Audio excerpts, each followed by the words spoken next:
안녕하십니까? 여기 오신 여러분을 환영합니다. 오늘 하루 많이 지치고 피곤했을 텐데 하나님의 말씀이 저희 가운데 생수와 같이 큰 은혜 주시기를 기도합니다. 제가 기도하고 말씀 증거하겠습니다. 사랑과 은혜가 풍성하신 하나님 아버지 감사합니다. 사사기서 말씀을 통해서 제 가운데 하나님의 살아계심과 또 하나님의 역사를 통하여서 큰 은혜 주시면 감사합니다. 이 시간 삼손의 승리와 또 삼손의 또 실패와 또 많게 하신 하나님을 통해서 제 가운데 주고자 하시는 교훈의 말씀을 제가 들을 수 있도록 도와주시고 제 가운데 큰 힘이 될 수 있도록 또 방해가 될 수 있도록 은혜 주시 기도합니다. 죄인이 다만 하나님의 말씀을 잘 대언할 수 있도록 도와주십시오. 예수님으로 기도했습니다. 아멘. 성경에는 많은 인물들이 등장합니다. 그 가운데서도 가장 영웅적인 삶을 살다가 가장 비극적으로 인생을 마친 사람을 꼽는다면 단연 삼손이 꼽힐 것입니다. 삼손은 정말 특별하게 태어난 사람이었습니다. 어머니 태중에서부터 하나님께 택함을 받은 나실인이었습니다. 여호와의 신에 감동되어서 기적 같은 일들을 행했던 괴력의 사나이였습니다.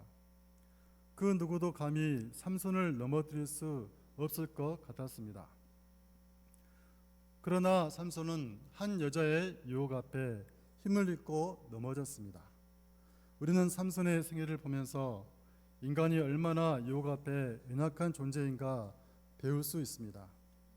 저희들이 오늘 말씀을 통해서 우리를 넘어뜨리고자 호시탐탐 노리고 있는 유혹의 본질이 무엇인가 꿰뚫어 봐야겠습니다.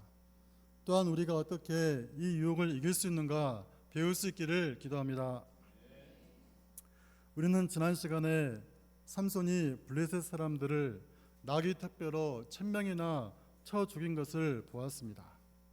일당 100이 아니라 일당 1000의 힘을 가진 그는 도저히 상상이 가지 않는 천하장사 무쇠팔 무쇠다리 로버트 태권브이나 슈퍼맨 같은 사람이었습니다. 삼손의 괴력을 당할 수 없게 되자 블레셋 사람들은 삼손의 약점을 연구하기 시작하였습니다. 삼손은 MBTI 유형 중에 ESTP 모험을 즐기는 사업가로 분석하였습니다.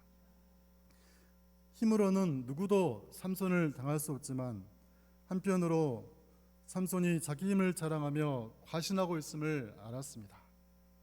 자신의 힘을 자랑하는 허영심과 누구를 상대해도 이길 수 있다는 자신감을 넘어서는 자만심이 있음을 알았습니다. 6장 1절을 보십시오. 삼손이 가사에 가서 거기서 한 기생을 보고 그에게로 들어갔더니 삼손을 밀착 감시하다가 그가 기생의 집을 다니는 것을 보고 삼손이 여인의 유혹에 약점이 있다는 결정적인 정보를 얻게 되었습니다.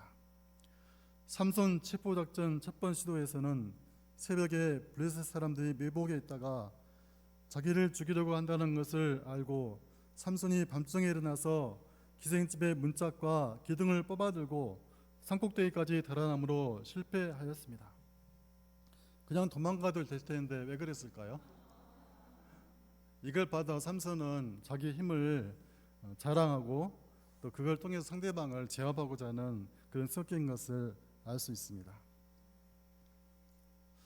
블레셋 사람들은 쉽게 포기하지 않고 끈질기게 삼손의 약점을 파고들었습니다.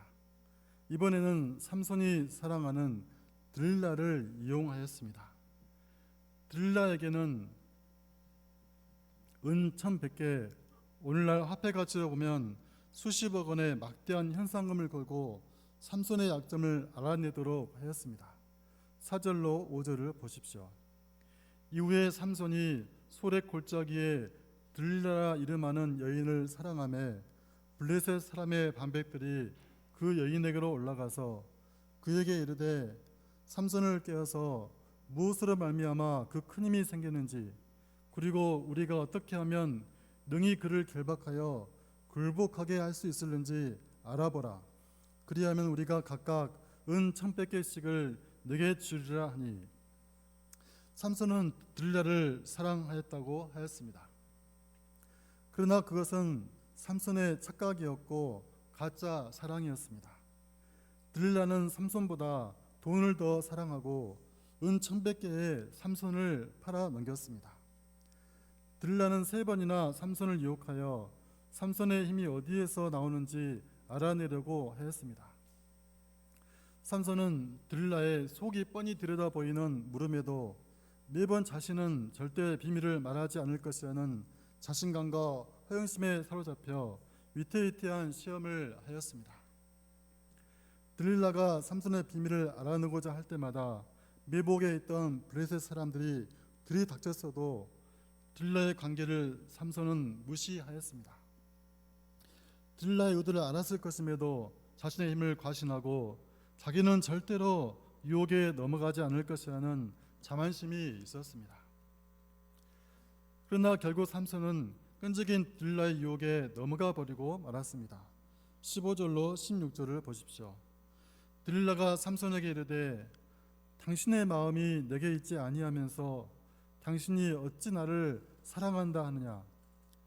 당신이 이로써 3번이나 나를 희롱하고 당신의 큰 힘이 무엇으로 말미암아 생기는지를 내게 말하지 아니하였도다 하며 날마다 그 말로 그를 재촉하여 조르매 삼손의 마음이 번뇌하여 죽을 지경이라.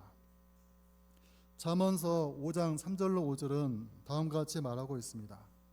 대저 음녀의 입술은 꿀을 떨어뜨리며 그 입은 기름보다 미끄러우나 나중은 쑥같이 쓰고 두 날 가진 칼같이 날카로우며 그 발은 사지로 내려가며 그 걸음은 음부로 나아가나니.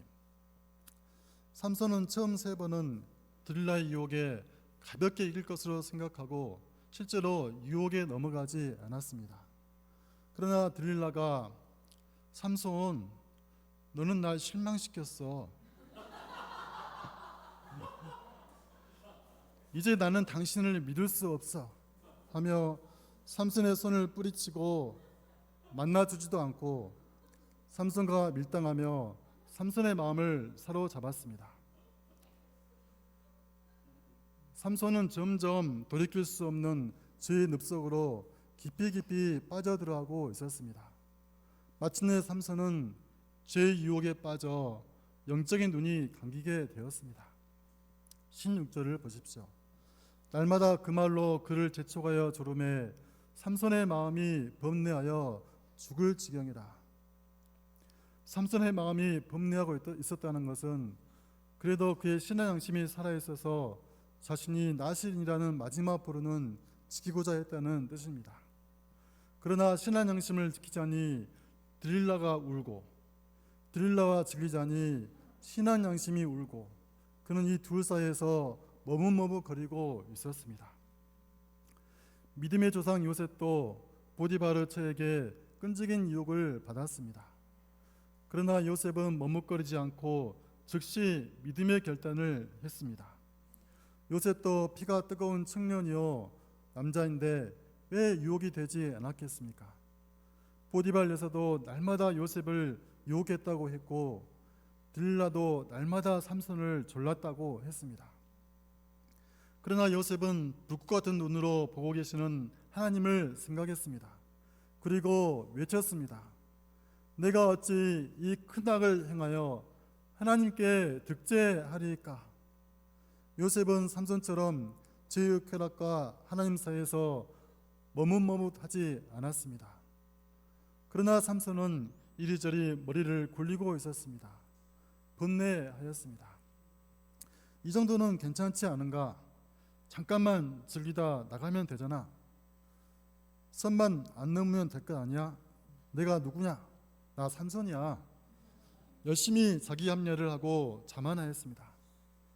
그러다가 그만 삼손은 넘지 말아야 할 선을 넘고 파멸의 낭떠러지로 굴러떨어지고 말았습니다.